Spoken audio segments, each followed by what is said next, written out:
We've been working together for a very long time. Thank you, Carolyn Maloney, for your great leadership, bringing us together not only here, but following the work of Elijah Cummings, for whom this room and this bill, part of some of these bills have been named. He was a great champion for the people, for the children. This issue is one that has been, this is a kitchen table issue for the American people. I want to say what an honor it is to join you, Madam Chair, to join Jan Schakowsky, who's been relentless on this issue, Mark Desaulnier coming over from his committee jurisdictions, transportation, education, and the rest. And I know that Frank Pallone will be joining us shortly, and thank him for his leadership. But so many members have been involved in this for a long time. Let me just place this a little bit in time as I acknowledge Brad Woodhouse and Protect Our Care and how much this cost of prescription drugs has been part of lowering cost of health care. And Jen Taylor from Families USA, they helped us pass the Affordable Care Act and save the Affordable Care Act. And David Mitchell, Patients for Affordable Drugs, thank you for your leadership and your organization's leadership as well. Let me just put this in a little perspective historically.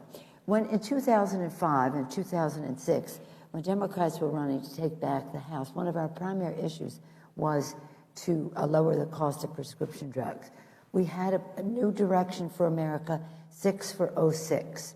6 bills that we would pass in the first 100 hours of the new Congress. Hours, not days. We did in the House. 5 of them became law. 1 of them did not survive, needing the 60 votes in the Senate, enabling the Secretary of HHS to negotiate for lower drug prices. This fight has been going on since the Medicare Part D legislation, which gave away the store to Pharma, and they got used to having the store to themselves. So the research that has been done here, the documentation of how dollars are spent in contrast to the statements that are made, if we do this, if the Secretary can negotiate for lower prices for America's working families, it's going to have an impact on innovation. Not true. We're spending billions of dollars on innovation. Just look at our appropriations bill that we're hoping to pass in the next few weeks, and it's one of the biggest increases in innovation at the National Institutes of Health, continuing that over and over again.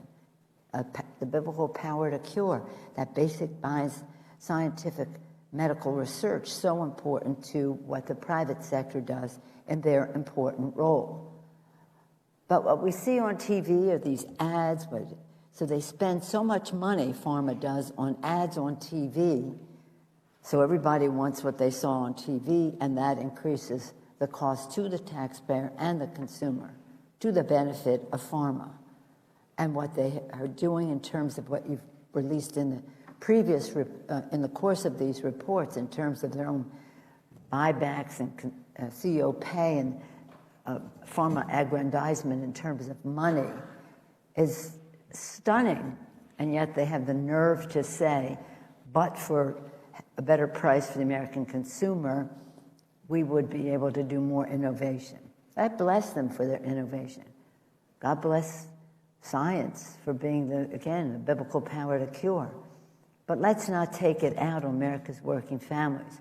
I always tell the story of what you hear out there in the public. And one of the stories that was so moving to me is a man came up to me in Michigan, it was, crying. He was crying. Grown man crying because he could not pay the prescription drug bills for his wife, who was bedridden with an illness. He said, I feel that I can't keep my promise in sickness and in health to care for her because of the cost of prescription drugs. And we all know the exploitation of the American consumer, preying on Medicare, preying on the consumer while giving lower prices overseas. And we're paying 3-4 times as much consumers in our countries. This is outrageous. But you know what? They're brazen. And I know them. I communicate with them and make my views known to them about their brazenness.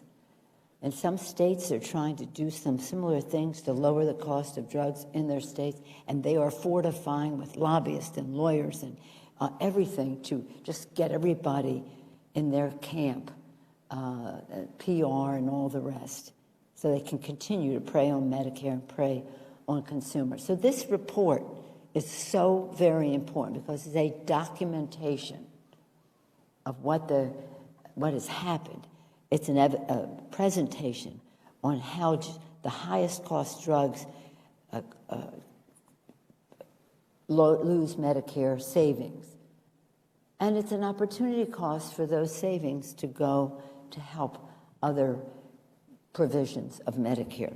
So I'm very happy that in Build Back Better we have historic legislation. It's the most historic in a century for families, workers, seniors, and for all Americans in many respects. But we look forward to a vote soon in the Senate, hopefully very soon, and so that the President's vision for the future can be fulfilled. And a very important part of it is not what happens at corporate America, corporate table, but what happens at America's kitchen table. This is the issue of preeminence across our country. I gave you one example. I can give you many more. And so we have a very special VIP guest here today, Mindy Salongo, who will tell her story. And that's more eloquent than anything that we could say, document, or provisions we can say are in bills. So I look forward to, for all of us to hear her story. But this is a situation where now we can end Pharma's outrageous price hikes. That's what we have to do. Finally give Medicare the power to negotiate lower prices. That's in the bill. Not as robust as I would have liked, but nonetheless in the bill. Capping annual cost of the pharmacy at $2,000, not a penny more, and ensuring that no one with diabetes pays more than $35 a month for insulin. All of these priorities for us, but especially for the President of the United States. So together we look forward to making a big difference in the lives of America's families and a big difference in a business model of these companies to just eke out with greed the biggest possible profits at the expense of America's working families who have to pay more, at the expense of the taxpayer who has to pay more for benefits in terms of Medicare and the rest. But we will just be relentless. Pharma, we will be relentlessly on your case.